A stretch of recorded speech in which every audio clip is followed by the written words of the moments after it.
Olá, sejam bem-vindos mais uma vez ao meu canal, onde nós queremos dar continuidade no estudo do livro do Gênesis.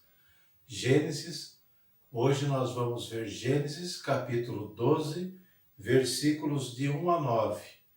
A primeira parte do capítulo 12, nós vamos estudar hoje, que vai tratar sobre o tema da vocação, a vocação de Abraão.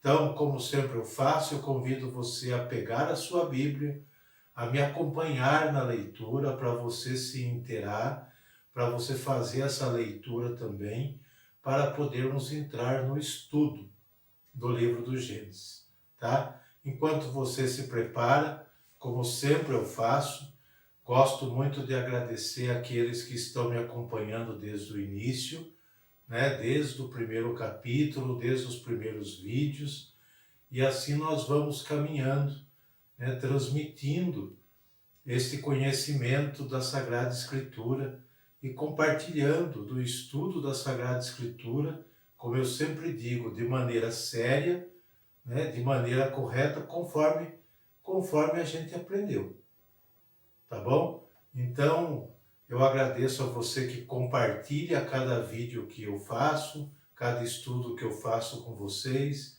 A você que está inscrito no canal, muito obrigado, pela perseverança. Pode divulgar, pode passar para quem vocês acharem que deve, para conhecer. Conhecimento sempre é bom, E como eu sempre digo, o conhecimento, principalmente da Sagrada Escritura, nos reaviva a fé, nos reforça a fé, principalmente um conhecimento sólido, consistente, não é verdade? Então vamos lá? Creio que você já está com a sua Bíblia na mão, então nós vamos começar então o estudo do capítulo 12 de Gênesis, versículos de 1 a 9, tá bom? Que vai tratar hoje sobre o tema da vocação, a vocação de Abraão. Vamos lá então, tranquilamente, vamos fazer a leitura do texto, tá?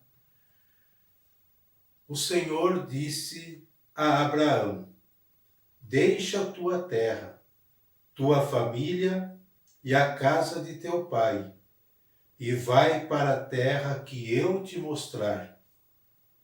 Farei de ti uma grande nação. Eu te abençoarei e exaltarei o teu nome, e tu serás uma fonte de bênçãos. Abençoarei aqueles que te abençoarem, e amaldiçoarei aqueles que te amaldiçoarem. Todas as famílias da terra serão benditas em ti. Abraão partiu como o Senhor lhe tinha dito, e Ló foi com ele. Abraão tinha 75 anos, quando partiu de Harã. Tomou Sarai, sua mulher, e Ló, filho de seu irmão, assim como os seus bens que possuíam e os escravos que tinham adquirido em Harã, e partiram para a terra de Canaã. Ali chegando, Abraão atravessou a terra até Siquém, até o carvalho de Moré. Os cananeus estavam então naquela terra. O Senhor apareceu a Abraão e disse: darei esta terra à tua posteridade. Abraão edificou um altar ao Senhor, que lhe tinha aparecido. Em seguida, partindo dali, foi para a montanha que está ao oriente de Betel, onde levantou a sua tenda, tendo Betel ao ocidente e Ai ao oriente. Abraão edificou ali um altar ao Senhor e invocou o seu nome. Continuou depois sua viagem de acampamento em acampamento para Negueb. Muito bem, até aqui a leitura do texto, né, que, como eu disse no início, nós estudaremos hoje o capítulo 12, de 1 a 9, que trata do tema da vocação, do chamado de Abraão.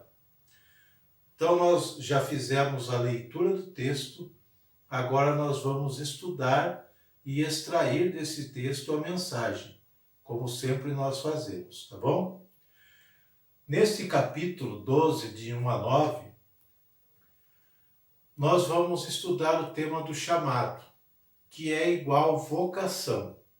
Toda vez que você ouvir alguém falar em vocação, é chamado.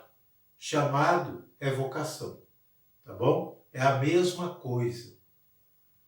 O texto relata para nós que em determinado momento da história, Deus irrompe na vida de um homem comum de seu tempo. Até o momento, até agora, desconhecido. Desconhecido.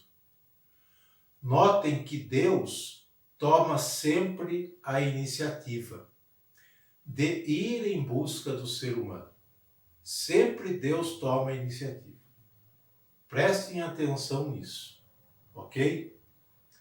Esta irrupção na vida de Abraão é o protótipo da irrupção de Deus na consciência humana. Como acontece o chamado na vida de cada um de nós, na vida dos crentes? E quero deixar aqui bem claro uma coisa, gente. Quando eu digo crente, eu estou falando de todos aqueles que creem. Eu não estou falando de determinada religião. Isso foi um estigma que alguém criou um dia para denominar uma determinada fé, uma determinada religião. Não. Crente é todo aquele que crê. É todo aquele que tem fé. O católico é um crente, como os demais. Por quê? Porque ele crê. Ok? Então, toda vez que eu usar esse termo crente, eu quero dizer de maneira geral de todos os que creem, tá bom? Que fique bem claro isso. Então, essa irrupção na vida de Abraão é o protótipo da irrupção de Deus na consciência humana. Como acontece o chamado de Deus? Acontece na consciência humana, na consciência pessoal, na consciência de cada um. E nós sabemos que a consciência é o fórum mais íntimo do ser humano. Mais íntimo. É o lugar mais sagrado do ser humano, é a consciência. E esse chamado de Deus a Abraão é igual o chamado de Deus na consciência humana, de cada um de nós. Em determinado tempo, Deus chama, e Deus, Ele chama quem Ele quer, do jeito que quer, nas circunstâncias em que o sujeito que Ele chama está. Deus é assim, né? Deus não usa critérios humanos para chamar as pessoas, mas Ele olha o coração de cada um. Isso é chamado, isso é vocação. E é algo assim que, digamos que, não há muita explicação para esse tipo de chamado, para a vocação. É uma vocação, é um chamado de Deus, que só aquele que é eleito sabe. Só aquele que é escolhido sabe o que é um chamado de Deus. Ele vai discernindo isso ao longo do tempo, tá? Então, hoje nós tratamos desse tema na vida de Abraão. Chamado, igual vocação, né? Deus chama e o seu chamado provoca uma certa desestabilização na vida daquele que foi escolhido. Olha o texto. Deus, ele provoca uma reviravolta na vida de quem ele chama. Ele desestabiliza. Abraão já estava estabelecido, morava no lugar, tinha suas posses, sua terra, seus escravos. Outro ponto importante que eu quero ressaltar aqui. Você vai dizer assim, nossa, mas o povo da Bíblia tinha escravos. Deus não é contra isso? Veja bem, o tipo de escravo, o jeito de ser escravo na época, podemos dizer assim, do povo da Bíblia, é totalmente diferente do tipo de escravo que nós conhecemos na nossa realidade, principalmente no nosso país. Dos sofrimentos, isso não existia. Eram servos colocados a serviço, mas não existia maus tratos. Até onde a história relata, não sabemos disso. Eram tratados com dignidade e com respeito, tá? Totalmente diferente. Então não podemos entender esse escravo aqui da Bíblia como nos nossos tempos, como a escravidão que nós conhecemos pela história do nosso país, tá? Não podemos comparar. Tá bom, vamos voltar ao texto. Então, Deus, quando chama, ele provoca uma desestabilização. Ele provoca um movimento na vida de quem é eleito, de quem é chamado. Notamos que este chamado de Deus provoca, repito, um movimento, né? A partir desse momento, a vida do escolhido nunca mais vai ser a mesma. Nunca mais. A vida adquire uma nova dimensão. Entenderam o que é o chamado de Deus? Isso aconteceu com Abraão e isso pode acontecer com qualquer um, como acontece com qualquer um de nós. Dá um 360 graus na vida da pessoa que é uma outra dimensão. Ela é desestabilizada, ela sai da zona de conforto para viver aquele chamado de Deus. Deixa tudo aquilo que antes era segurança para ela, para viver o chamado, para viver a vocação. Ok? É isso que o texto está mostrando para nós hoje. Qual é o contexto desse texto? Os dados históricos das populações da região aqui mencionados indicam que os deslocamentos eram normais. Os deslocamentos das pessoas daquela época eram normais, porque eram povos nômades ou seminômades, que estavam sempre andando, que estavam sempre de acampamento em acampamento, moravam em tendas, né? Estavam sempre em movimento.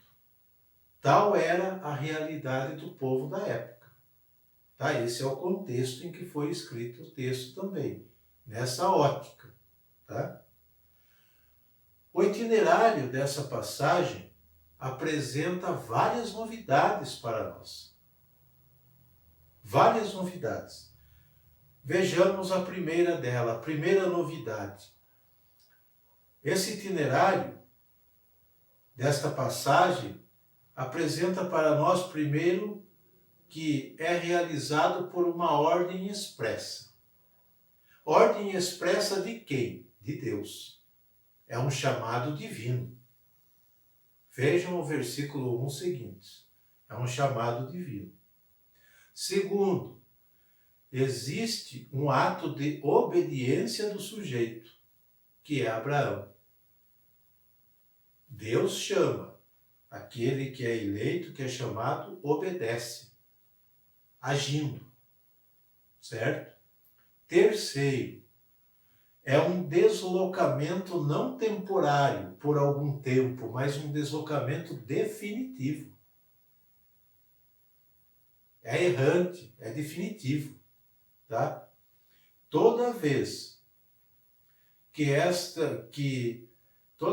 que está fundamentado na promessa da doação do território, cuja propriedade exclusiva repousará na descendência numerosa, prometida ao beneficiário do dom, isso fundado na promessa de uma bênção perpétua, que alcançará todas as famílias da terra.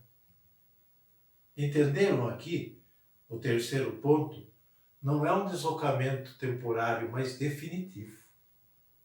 Porque é um deslocamento em busca de algo, de uma promessa, que vai se realizar não propriamente dito na vida dele, mas através dele nos seus descendentes. É uma bênção perpétua que alcançará todas as famílias da terra, não somente um grupo de pessoas. Tá? Quarto ponto. Estes estrangeiros, até agora transeuntes, né, andantes, podemos dizer assim, adquirem o caráter permanente com a construção de um altar em Siquém. Vejam no versículo 7 do texto. Ao Deus que lhe apareceu. Então, onde ele permanece, onde ele monta o seu acampamento, e ao Deus que se revela a ele, a Abraão, ele monta um altar em honra a esse Deus. E também um outro altar em Betel. Ele constrói um outro altar em Betel, onde estabeleceu o seu acampamento. E ali ele invocou o Senhor. Versículo 8.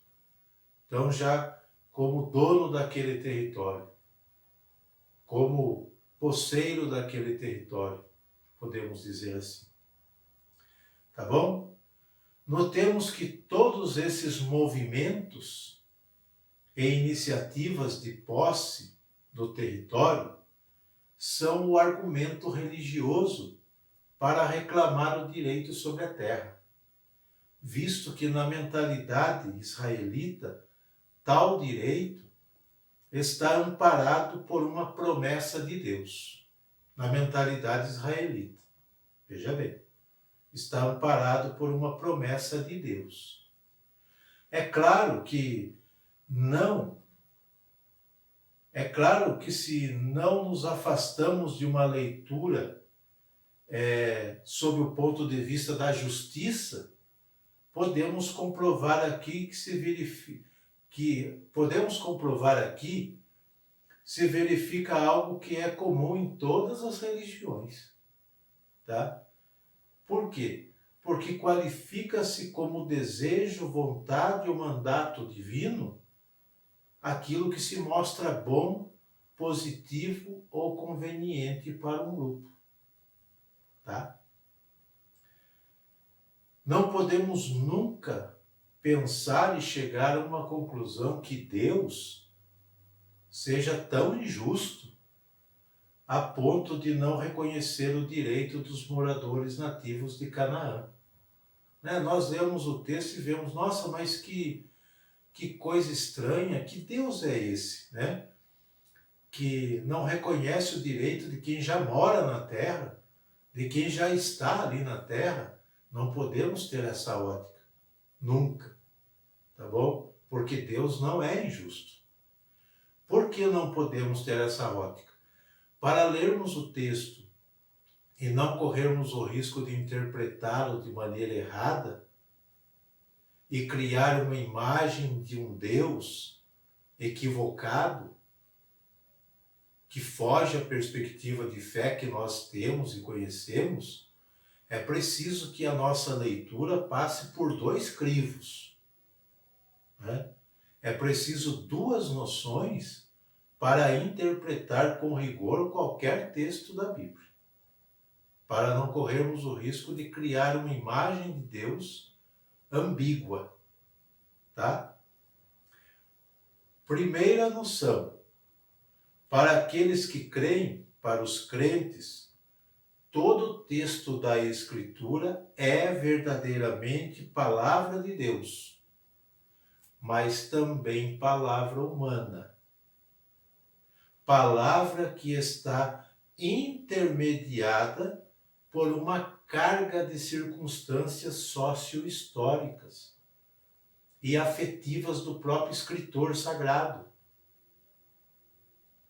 É o primeiro ponto que a gente tem que entender, o qual não vê inconveniente algum esse escritor em apresentar como palavra ou como vontade de Deus o que é proveitoso e bom para seu grupo.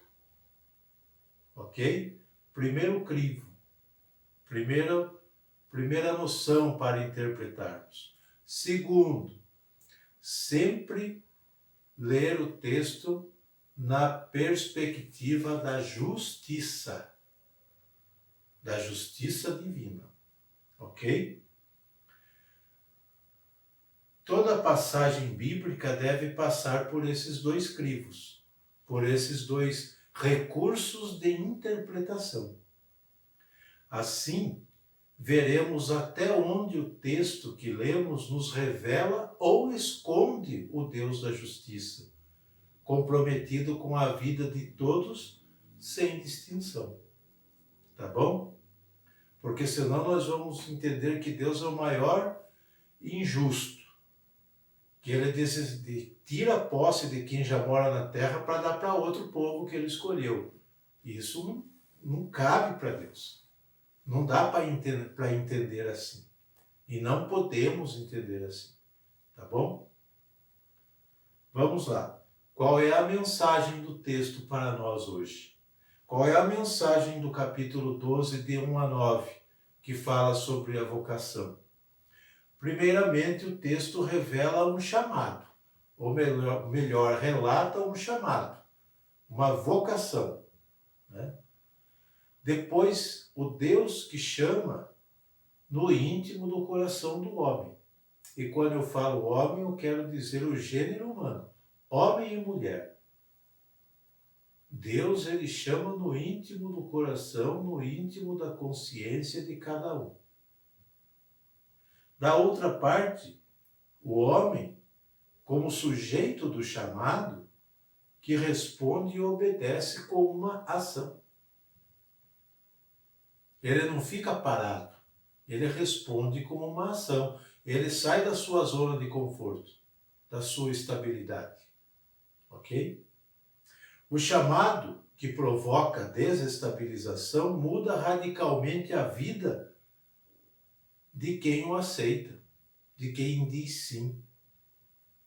Chega a tirar da zona de conforto. Começa uma aventura com Deus no caminho da vida. A fé do escolhido na promessa de Deus, o qual não se vê, mas se espera ver realizado nos seus descendentes. Veja a história de Abraão. Abraão recebeu o chamado, obedeceu, saiu, foi se aventurar com Deus. Mas ele não viu a realização desta promessa, mas ele acreditou.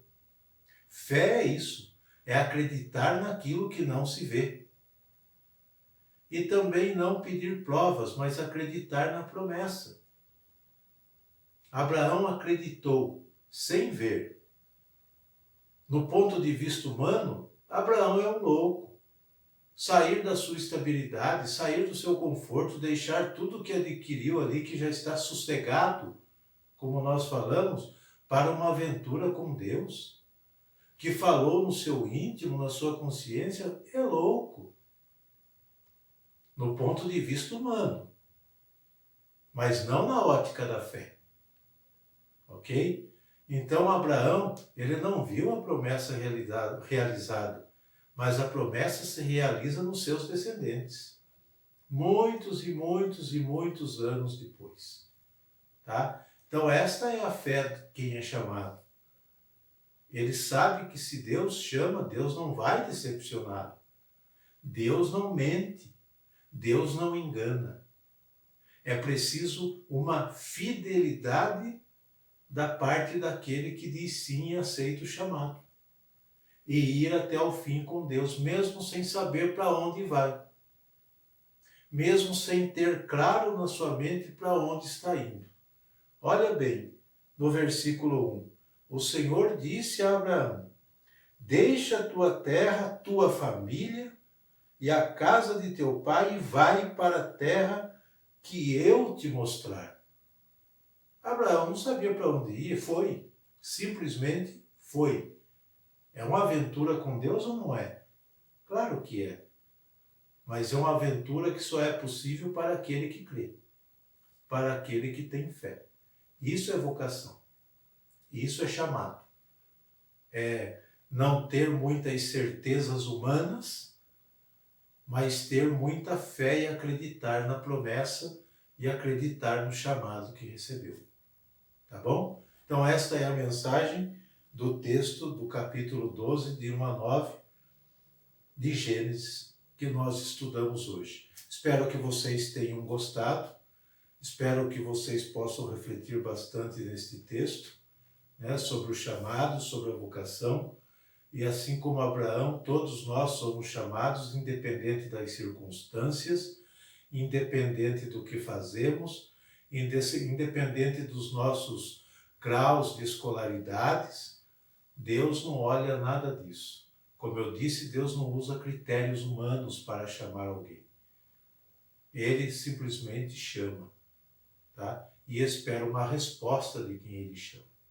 Então, que isso ajude a gente a estudar, a refletir bastante neste Deus que também quer que cada um de nós nos aventuremos com ele pela fé, né? Na certeza de uma promessa, na certeza de uma bênção perpétua, como ele fez com Abraão e sua posteridade, tá bom?